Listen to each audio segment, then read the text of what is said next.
C'est ce qui fait un peu peur quand on en discute entre nous, c'est ce manque d'humanité.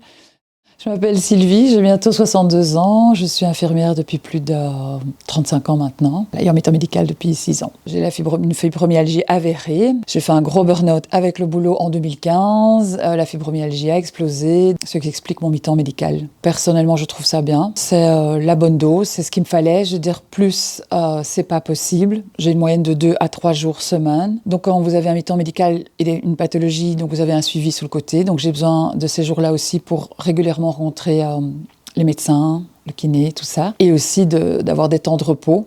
Pour la mutuelle, ma pathologie est reconnue jusqu'à ma fin de vie, je veux dire jusqu'à ma pension. Donc la mutuelle vous accorde 2 ans, tous les 2 ans, elle vous accorde le droit de faire un mi-temps médical. L'employeur, c'est plus compliqué, c'est tous les ans. Tous les ans, je dois demander, j'ai comme on dit cette épée de Damoclès au-dessus de la tête, tous les ans, je dois demander à mon employeur s'il est d'accord de me garder encore 1 an. Et donc c'est vrai que tous les ans, il y a le stress en se disant à la date butoir, voilà, est-ce que je vais pouvoir rester? Dernièrement, ça s'est pas bien passé, donc au bout de 5 ans, je demande comme à chaque fois à la bonne date si je peux prolonger mon mi-temps médical. J'ai un refus au téléphone en disant que non, c'est trop compliqué, au bout de 5 ans, que c'est trop compliqué au niveau des horaires, enfin, toutes des excuses un petit peu bateaux. L'employeur, lui, il dit que le mi-temps médical, c'est temporaire. Donc on peut faire un mi-temps médical, mais il pense toujours qu'on va guérir et qu'on va pouvoir reprendre ce temps plein. Maintenant, vous pouvez en effet avoir des maladies ou des opérations qui vont vous demander un mi-temps médical de 6 mois, 1 an, 2 ans. Mais moi, dans mon cas, j'ai une maladie chronique installée, donc qui partira pas ni dans 5 ans, ni dans 10 ans, donc considérée comme, oui, une incapacité, un handicap. Et donc forcément, on ne pourra jamais reprendre ce temps plein. Et ce qui est inquiétant, c'est que c'est un peu une loterie.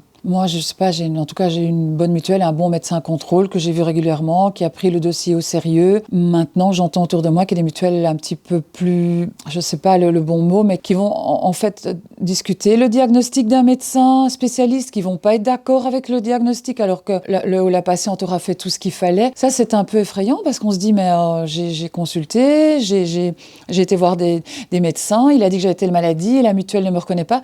C'est quand même assez inquiétant. Je ne sais pas ce qui dérange l'Arizona. La maladie, on sait pas prévoir. La médecine n'est pas une science exacte, donc vous pouvez pas dire je vais être malade 6 mois, 3 mois, 9 mois.